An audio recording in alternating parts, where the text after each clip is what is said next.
Hi, I'm Shane Kimber Albero from STI Global BSHM.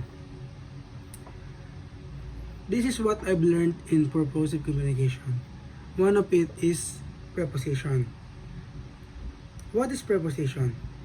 Preposition are words that shows relationship between a noun or pronoun and other word in a sentence.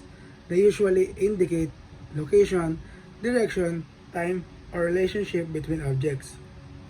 And I wrote down some examples for you to understand. Number one is location. The cat is on the table. The preposition is on. Number two is direction. She walked towards the park. So the preposition is toward. Time. We will meet at 3 o'clock.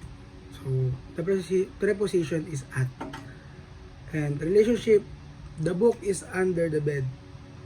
The preposition is under. So guys, it's important to remember that preposition, like many other grammatical elements, can have multiple meanings depending on the context. On significant location. For example, the book is on the table.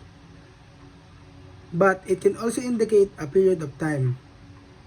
For example, we meet on Monday. Understanding the context is crucial to interpreting the intended meaning accurately.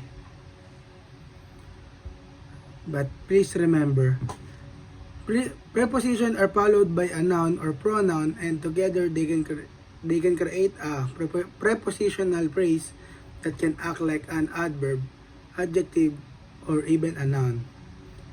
These examples demonstrate how prepositions help clarify the relationship between different elements in a sentence.